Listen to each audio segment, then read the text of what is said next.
দর্শক, আমি আন্তর্জাতিক বিশ্বের বেশ কিছু গুরুত্বপূর্ণ খবর দিতে চাই, এক কথায় ব্রেকিং কিছু খবর দিতে চাই আপনাদের। প্রথম শিরোনামটি হলো, এবার দখলদারদের একদম কোল ঘেঁষে 40,000 সেনা মোতায়েন করতে যাচ্ছে মিশর। পাশাপাশি চীনের আকাশ প্রতিরক্ষা সিস্টেম মোতায়েন করা হয়েছে সিনাই উপত্যকার কাছাকাছি, করা হচ্ছে মাটির নিচে ভূগর্ভস্থ টানেল। দ্বিতীয় ব্রেকিং খবরটি হলো, এবার নিউ ইয়র্ক টাইমস বলছে দখলদাররা প্রতিরোধ বাহিনীকে পরাজিত করতে পারবে না, তারা অপরাজেয়।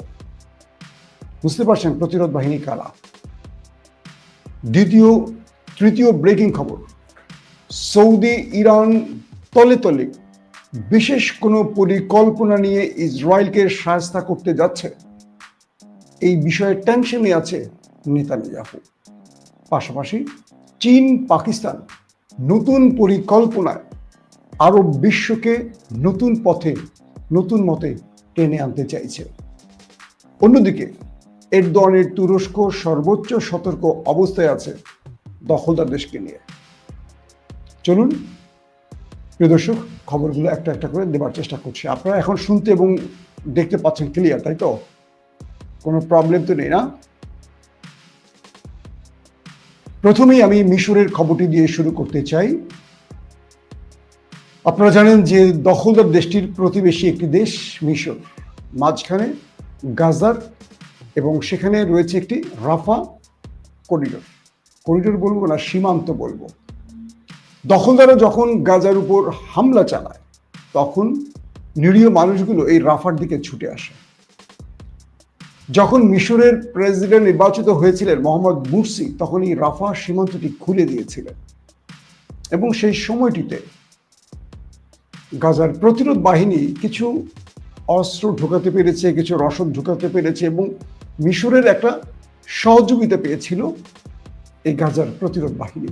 কিন্তু আমেরিকা, আরব এবং ইসরায়েল সম্মিলিতভাবে মোহাম্মদ মুরসির পতন ঘটিয়ে স্বৈরশাসক আবদেল ফাত্তাহ আল সিসিকে ক্ষমতায় বসায় এবং ইসরায়েল আমেরিকার হাতের পুতুল এই আবদেল ফাত্তাহ আল সিসি বিগত প্রায় এক যুগের কাছাকাছি তিনি ক্ষমতায় বসে থাকলেও তিনি প্রকৃত অর্থে গাজার জন্য কোনো ভূমিকা রাখেননি।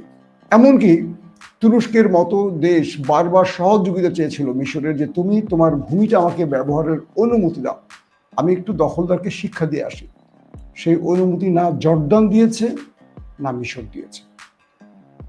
সাম্প্রতিক সময় যে বিষয়গুলো তৈরি হয়েছে, যে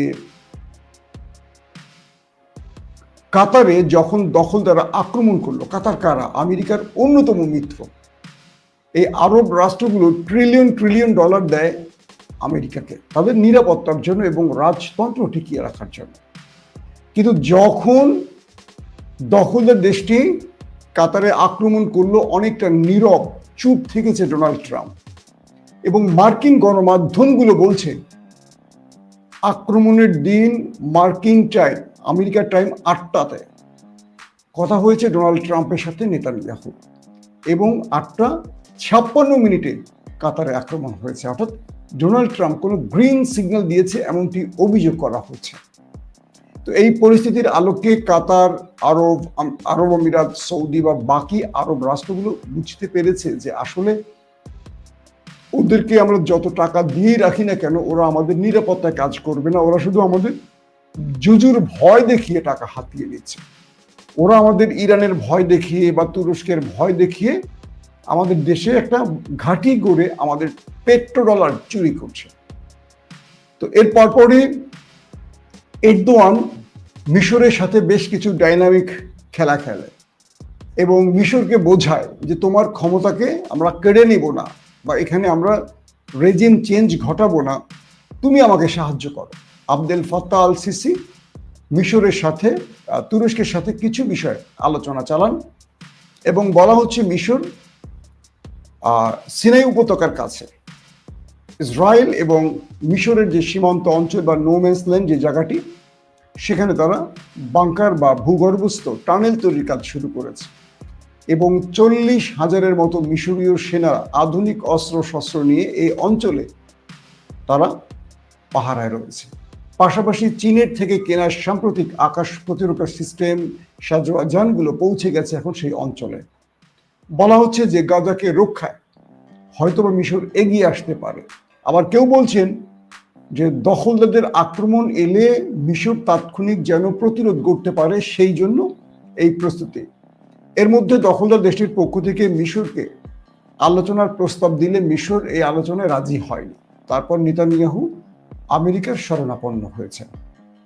এখন দেখতে চাই যে মিশরের মতো পৃথিবীর সবচেয়ে বড় সামরিক বাহিনী কিন্তু মিশরের, মুসলমানদের মধ্যে আর মুসলিম দেশের মধ্যে, কিন্তু এগুলোকে অকার্যকর করে রেখে দিয়েছে। এরা কোনো ভূমিকাই নেই, এদেরকে মশা মারতে রাখা হয়েছে আর কি, এত বড় বিশাল সামরিক বাহিনী। অন্যদিকে মিশর স্বৈরশাসক আব্দুল ফাত্তাহ আল সিসির কারণে একটা ভয়ঙ্কর অর্থনৈতিক কি বলবো দুরবস্থার মধ্যে আছে। দর্শক, আবু সুফিয়ান তিনি লিখছেন, আমি কি জামাতের এজেন্ট? আপনি কি ভারতের এজেন্ট? আমার মনে হয় আবু সুফিয়ান আপনি ভারত চলে যান, বাংলাদেশে থাকার দরকার নেই, নরেন্দ্র মোদীর কাছে চলে যান, ভিসা লাগলে ব্যবস্থা করে দেব। আসেন, 2 নম্বর বিষয়টি হলো তুরস্ক। তুরস্ক আজকেও ইসরায়েলের হুমকির ব্যাপারে মুখ খুলেছে। তারা বলেছে যদি একই ভুল দখলদাররা আবারও করে, মানে কাতারে যে ভুল করেছে, তাহলে তাদেরকে এমন পরিণতি ভোগ করতে হবে যে তারা আক্রমণের পর নিজেরা নিজেদের আর খুঁজে পাবে না। এর আগের দিন বলেছে মানচিত্রে, পৃথিবীর মানচিত্র থেকে ওই দেশটিকে মুছে ফেলবে তুরস্ক।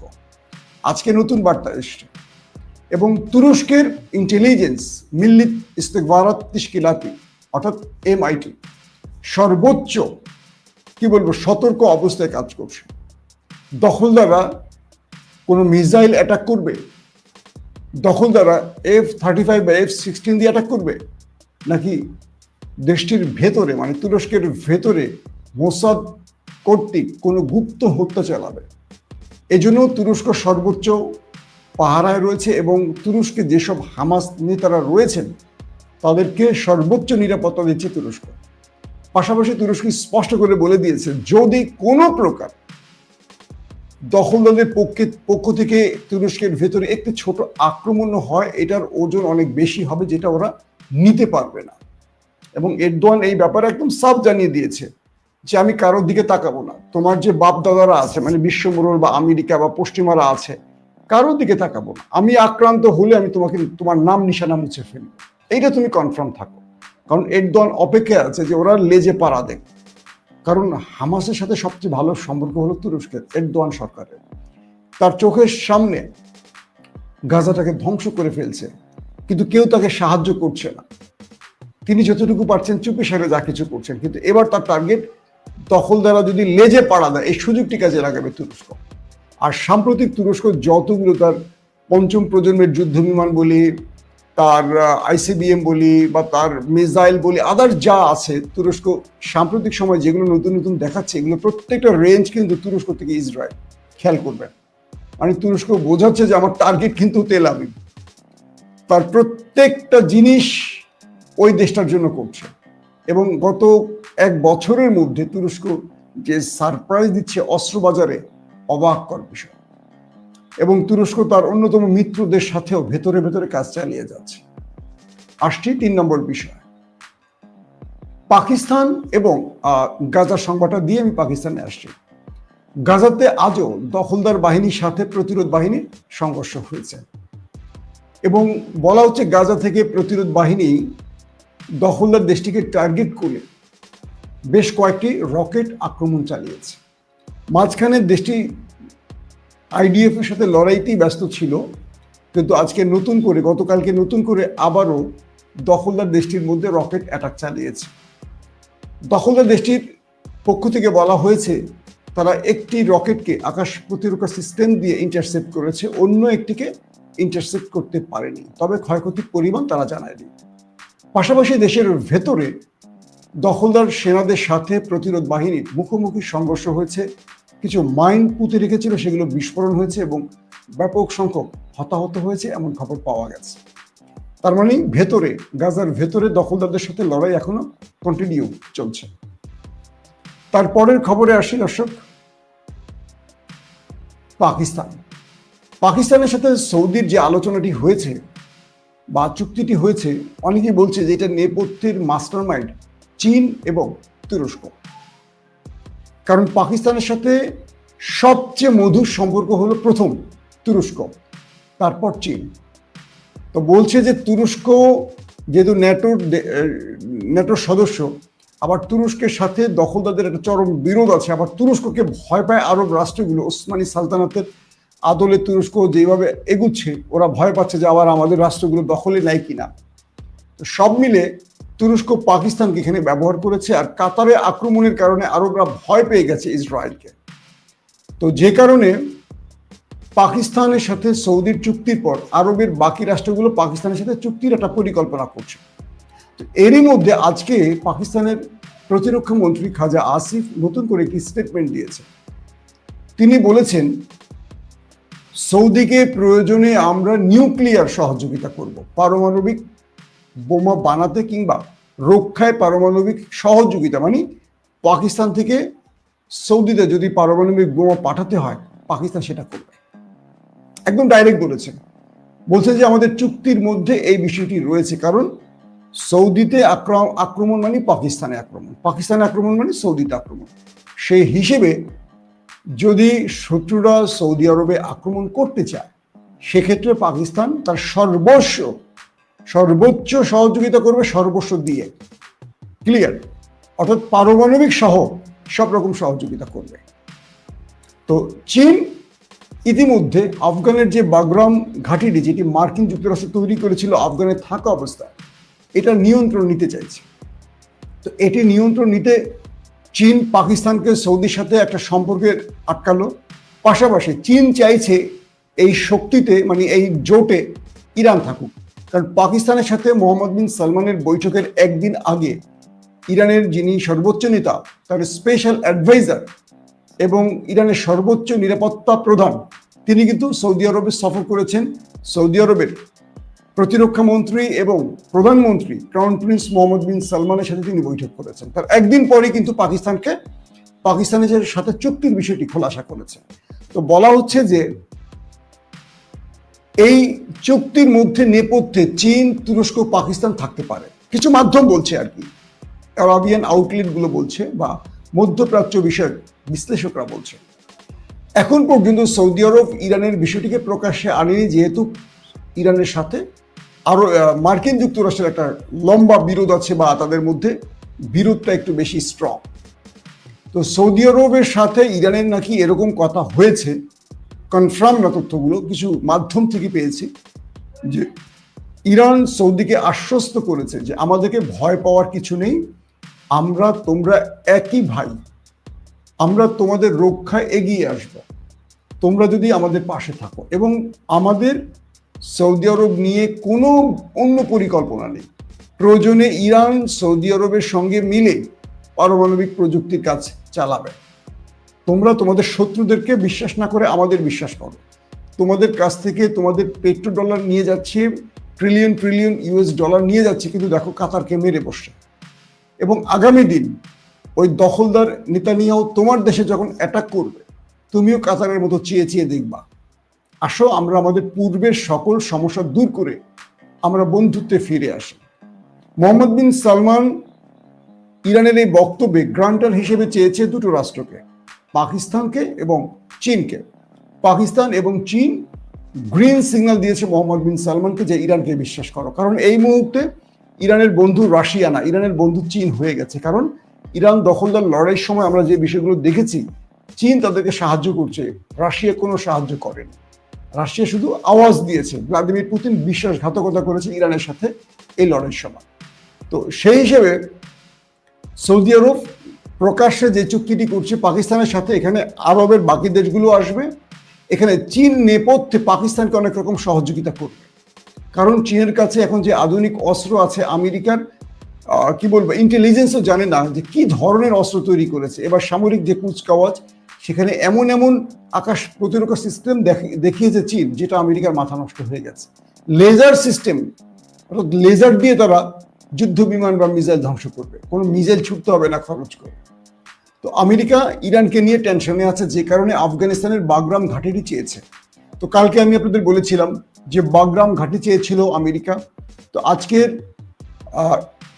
আফগান তালেবানদের দুজন স্টেটমেন্ট দিয়েছেন। একজন চিফ অফ স্টাফ, তিনি কি নামটা ভুলে গেলাম, তিনি যে স্টেটমেন্ট দিয়েছেন তিনি বলছেন যে আমরা বিশ্ব মোড়লদের আফগানের এক তিল পরিমাণ জায়গা দেব না। তারা যদি বলে আফগান তালেবানদের বা আফগানিস্তানের 10 বিলিয়ন মার্কিন ডলার যেটা তারা কুক্ষিগত করেছে আমাদের কাছ থেকে, আমাদের টাকা মার্কিন ব্যাংকে তারা আটকে রেখেছে, সেই টাকা তারা ফেরত দেবে, তবু আমরা আমাদের এক তিল পরিমাণ মাটি তাদেরকে দেব না। তারা যদি বলে ট্রিলিয়ন ডলার তারা আমাদেরকে দেবে সহযোগিতার জন্য, তারপরও আমরা বিশ্ব মোড়লদের 1 ইঞ্চি মাটি দেব না। কে বলছে? আফগান তালেবানরা। তাদের পররাষ্ট্রমন্ত্রী, তাদের চিফ অফ স্টাফ দুজনই আজকে এই ব্যাপারে গণমাধ্যমের সামনে স্টেটমেন্ট দিয়েছে। এখন এই বিষয়টি স্পষ্ট হয়ে গেছে যে আমেরিকাকে একটা শক্ত করে, বা ডোনাল্ড ট্রাম্পকে একটা শক্ত করে ছুসুম করে দিয়ে দিয়েছে আফগান। কালকে বলেছিল ডোনাল্ড ট্রাম্প যদি না দেয় তারা শক্তি প্রয়োগ করবে, তারা জোর করবে, তারা কিভাবে নিতে হয় জানে। আজকে সেই উত্তর দিয়ে দিয়েছে আফগান তালেবানরা। তারা বলে দিয়েছে 1 ইঞ্চি মাটি আমরা ওদেরকে দেব না। এখানে এই বাগরাম বা কোনো ঘাঁটি তাদের দেয়া হবে না। ইতিমধ্যে কিছু মাধ্যম বলছে বাগরামের দায়িত্ব নিচ্ছে চীন। এটি হলো মূল মাথা ব্যথার কারণ আমেরিকার। আফগানিস্তানের এই সাহস দেখে আমি অবাক হয়ে যাই, যেখানে আমাদের মতো একটি দেশ 54 বছর স্বাধীন হয়েছে, আমাদের বিশাল সেনাবাহিনী আছে, আমরা ভারতের কাছে কাপড় ভিজিয়ে ফেলি। ইউনূস সরকার হাঙ্কি বাঙ্কি করে নরেন্দ্র মোদীর ভয় ইলিশ পাঠিয়ে দিয়েছে। আমাদের বিএনপি এখন ভারতের কাছে প্রতিদিন গিয়ে হাজিরা দিচ্ছে, গোপনীয় হোক আর প্রকাশ্যে হোক। আমাদের ওপারের এজেন্সি প্রতি মুহূর্তে আমাদের বড় বড় দলগুলোর নেতাদের সাথে গোপনে বৈঠক করছে, কিভাবে আগামী দিন ইসলামী শক্তিকে আটকে দিয়ে পরাজিত করে ওই তাদেরকে ক্ষমতা দেওয়া যায় তার নীল নকশা তৈরি করছে। আর দেখেন আফগানিস্তান, ভারত না, আফগানিস্তান আমেরিকাকে বলছে 1 ইঞ্চি মাটি তোমাকে দেব না। এবং এই কথাও বলা হয়েছে যে তোমরা জানো, তোমরা আমাদেরকে চেনো, গত 20 বছর আমরা তোমাদের সাথে কি আচরণ করেছি। তোমরা যদি যুদ্ধ করতে চাও আসো, আমরা প্রস্তুত। আফগান সেনাবাহিনীকে প্রস্তুত রাখা হয়েছে আমেরিকার আগ্রাসন মোকাবেলায়, এবং তাদেরকে ওয়েলকাম করছে যে আসো, তোমরা জানো আমরা কি করতে পারি, এবং তোমরা এই দেশ থেকে কিভাবে পালিয়ে গেছো উঠে পড়ে বিমানের পাংখা ধরে। এই ইতিহাস পুনরায় ফিরে আসবে যদি তোমরা ভুল করো। এটি স্টেটমেন্ট কে দিয়েছে? আফগান তালেবানরা। দর্শক, এখন আসি চীন, ইরান এবং সৌদির লাস্ট আপডেটটা মাঝখান থেকে আমি আরেকটা প্রসঙ্গে আসি। ইরান চাইছে এই মুহূর্তে একটা মুসলিম ঐক্য তৈরি করতে, কিন্তু বিশ্বাসঘাতক আরব আমিরাতের জন্য সেটি সম্ভব হয়নি, অর্থাৎ ন্যাটোর আদলে একটি ইসলামিক সেনাবাহিনী। কিন্তু এটিকে গোপনে কিছু দেশ উড়িয়ে দেয়নি, তারা নেপথ্যে ভিন্ন পরিকল্পনা এগুচ্ছে। এর মধ্যে কাতার, সৌদি আরব, পাকিস্তান, তুরস্ক, এই 4টি, এবং সঙ্গে মিশরকে টেনে আনার চেষ্টা করা হচ্ছে। মিশর কিন্তু সবচেয়ে বড় সেনাবাহিনী, মুসলমানদের বা মুসলিম সেনাবাহিনী সবচেয়ে বড় মিশরের, এদেরকে টেনে আনা হচ্ছে। কিন্তু আরব আমিরাত বাগড়া দিচ্ছে, এটা শোনা যাচ্ছে। তো সবকিছু মিলে সৌদি এবং ইরান আরেকটা গুগলি চালে তারা চিন্তা করছে যে কি করে দখলদার বাহিনীকে একটা শিক্ষা দেওয়া যায়। ইতিমধ্যে সৌদি আরব দখলদারদের উদ্দেশ্য করে শক্ত বার্তা দিয়েছে। পাশাপাশি নেতানিয়াহু নতুন করে স্টেটমেন্ট দিয়েছে। আজকে তার স্টেটমেন্ট হলো তিনি ফিলিস্তিন দখল করবেন। তিনি বলছেন জর্দান নদীর পাড়ে কোনো ফিলিস্তিন নামক রাষ্ট্র থাকবে না, নেতানিয়াহু বলেছেন। পাশাপাশি 7 অক্টোবরের ঘটনার পর যারা বিপ্লবী বাহিনীকে বা প্রতিরোধ যোদ্ধাদেরকে সহযোগিতা করেছে তাদের প্রত্যেকের উপর দখলদার আক্রমণ করবে। কাতারে করেছে, ইরানে করেছে, লেবাননে করেছে, ইয়েমেনে করেছে, সিরিয়াতে করেছে। এবার তাদের টার্গেট তুরস্ক, প্রয়োজন তারা সৌদি আরবকেও টার্গেট করবে। আর তাই সৌদি আরব ভেতরে ভেতরে তৈরি হচ্ছে, এবং যাদের সাথে শত্রুতা ছিল তাদেরকে বন্ধু বানিয়ে তারা একটা শক্ত প্রতিরোধ করতে চাইছে। কারণ সৌদি আরব এটা বুঝে গেছে আমেরিকা তাদের আর সাহায্য করবে না। আমেরিকা যত যাই বলুক, দখলদাররা যখন আক্রমণ করবে তাদেরকে অনুমতি দেবে, পরবর্তী গালাগালি করে মীমাংসা করবে, কিন্তু যা ক্ষতি হওয়ার হয়ে যাবে। তাই সৌদি আরব নতুন করে মিত্র খুঁজছে। তারা ট্রাম্পকে বিশ্বাস করছেন না। তারা এখন প্রয়োজনে তুরস্কের হাত পা ধরবে, তারা প্রয়োজনে পাকিস্তানের হাত পা ধরবে, প্রয়োজনে তারা ইরানের সাথে সমঝোতা করবে। আর এই খবরগুলো এখন আমেরিকা ভার্সেস ইসরায়েলের জন্য টেনশনের কারণ হয়ে গেছে। এখন পৃথিবীর নতুন একটি মোর্চা দেখতে পারে। তুরস্ক যে কোনোভাবে চাইছে যুদ্ধ এড়িয়ে চলতে, কারণ তুরস্কের আরও কিছু কাজ বাকি আছে। তবে তুরস্ক যদি এই মুহূর্তে দখলদাররা যদি এই মুহূর্তে তুরস্কে আক্রমণ করে বসে, এখানে কয়েকটা যুদ্ধের ফ্রন্ট খুলে যাবে। তুরস্কের জন্য এগিয়ে আসবে পাকিস্তান, আজারবাইজান। আবার আজারবাইজানের সাথে ইসরায়েলের সম্পর্ক ভালো। আবার তুরস্কের জন্য এগিয়ে আসবে সিরিয়া। সিরিয়াটা অশান্ত হয়ে যাবে, কারণ এখনো স্টেবল হয়নি সিরিয়া। সেখানে নতুন করে ভিন্ন মাত্রা কিছু ঘটবে, কারণ সিরিয়াটা এখনো তুরস্কের কন্ট্রোল, এটা ইসরায়েলের সহ্য হচ্ছে না। সবকিছু মিলে ভিতরে আত্মঘাতী হামলা হোক আর 35 যুদ্ধ বিমানের মাধ্যমেই হোক, ইসরায়েল একটা চেষ্টা করবে তুরস্ককে নিয়ে। তবে ইরান যে বিষয়টি স্পষ্ট করেছে, তারা বলেছে আমরা সর্বোচ্চ প্রস্তুতি নিয়ে রেখেছি এবং অতীতে আমাদের যে ভুলগুলো ছিল সেগুলো শুধরে আমরা দখলদারদের বিরুদ্ধে আরেকটা বড় শক্ত জবাবের প্রস্তুতি নিয়ে রেখেছি। এই ক্ষেত্রে এটুকু বোঝা যায় এবার ইরান, তুরস্ক, পাকিস্তান তারা সম্মিলিত একটা প্রচেষ্টা চালাবে দখলদারদের বিরুদ্ধে। আমরা দোয়া করি অবশ্যই এই শব্দগুলো বলতে একটু টেনশন হয়, এই শক্তিটির বিজয় হোক। কাদের বিরুদ্ধে? জালিমের বিরুদ্ধে। আল্লাহ হাফিজ।